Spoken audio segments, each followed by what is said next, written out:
A lot of farmers believe that the more you feed your fishes, the more they grow. In as much as that statement is true, but the real truth is this: when you overfeed your fishes, it's not going to help them, it's going to kill them, it's going to hurt them in a negative way. So instead of them growing, if you overfeed them, it's going to affect them and they are going to die. Hello, my name is John Omachi from Odds and today we'll care to educate a lot of farmers on many reasons why your fishes are dying and what you can do differently to make sure that you remain profitable in this business and you have a high survival rate with your fishes. Number one, it could be that your water quality is poor. When your water quality is poor, your fishes are definitely going to be dying. So you would want to fix that. Number two is that you are overfeeding your fishes, so that is going to kill your fishes as well. It is something you do not want to do. Number three is that you are overstocking your pond. That is not going to help you in your fish farming business and is going to affect your fishes. The next one is that your fingerlings and juveniles are bad. That way you're not going to make a good harvest from your fish farm because your fishes are going to be dying mysteriously. The next one, it could be disease outbreak actually. That could result in your fishes dying. Today we'll be discussing extensively on overfeeding. Subsequent videos will talk about other things, but today extensively watch till the end of this video to know why overfeeding are killing your fishes. Overfeeding is basically when you overfeed your fishes, right? That is, you give them more feed than what you're supposed to give to them at a time. That is a bad farming practice and it has a negative effect on you as a farmer, which is bad. So I will outline some of the effects of overfeeding to you and how it is affecting your farm negatively. Number one is that when you overfeed your fishes, you will notice that 10 to 5 minutes after feeding, some feeds will still remain on top of the water. That is, they are not coming to pick them.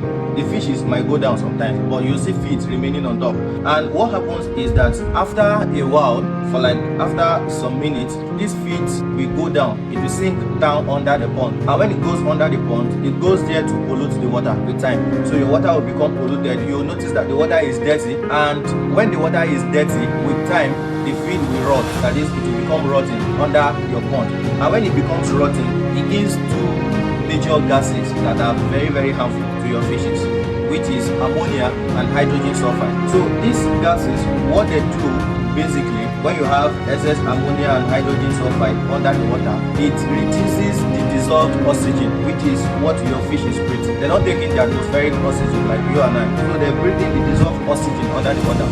So ammonia and hydrogen sulfide will take this oxygen away completely by chemical reaction when they react. So they take this oxygen away and you'll notice that your fishes will find it difficult to breathe because the oxygen for them is no longer there. And that is a bad practice for your farm. I'll tell you the signs that you can look out for to know that you've probably overfed your fishes and probably a solution for you to adopt when you have overfed or standard practice you can adhere to make sure you are not overfeeding your fishes. Number one sign that you have overfed your fishes is that after 5 to 10 minutes, some feed will still remain, like plenty. If you excessively overfed, plenty will still remain on top of the water and these fishes are not taking it. They are down the water already. So with time, it goes down to pollute the water. That is number one. When you see feeds remaining on the water after a period of time, like after 10 minutes of feeding, you still see feeds on the water, it means you have overfed your fishes and it is not good. So number two is when your water becomes cloudy, it becomes greenish and it looks very dirty.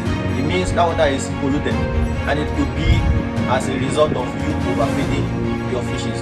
So your water becomes very turbid and that of course reduces the oxygen level and it makes it very difficult for your fishes to breathe under the water, especially when the weather is cool, like in the morning. You'll notice some of them hanging on top of the water. They'll just like come up on the water. Basically what they are coming to do is to gasp for air because there is no longer dissolved oxygen under the water, so they come up to gasp for air. So when you notice them coming up to gasp for air, my bro, my sister, you've overfed these fishes and it's not good. So increase in death rates is a sign as well that you have been overfeeding your fishes over time. You just notice they are dying mysteriously. They are probably not active as supposed to. It could be as a result of overfeeding, right? It could be as a result of overfeeding. So you want to make sure that in your farm you're not overfeeding your fishes. It's a bad practice and it's affecting you negatively as a fish farmer, and it won't let you make a lot of profit as you were told that you would make in fish farming. So you just need to adhere to standard practices to make sure that your fishes are not dying. So I will give you a solution what you can do when you notice any of the signs I talked about, that is signs for you to know that you've overfed your fishes. what you can do to caution the adverse effects of what you have done, or to make sure that you're not overfeeding henceforth. The first thing you can do is that after you notice you've overfed your fishes, you do what we call flushing. Flushing simply means you taking completely away the water and bringing in new ones, right? So you flush, you open the outlet, then you open inlet. You let the bad water go and you bring in the new water. Flush it completely so that your water will be clean again. The dissolved oxygen will be restored and your fish will return back to being active. And also for you to make sure you're not overfeeding your fishes, especially those of you that feed by feeding to satisfaction, or if you're feeding by stocking density, whichever one, you just need to monitor your fishes while you are feeding. For instance, while I'm feeding them, they are usually active when you're coming to give them food, and even when you're not giving them food, most of the time they will remain active and all of that. So while you're feeding your fishes, observe them. Don't just pour feed for them and go. That's why you're a professional farmer.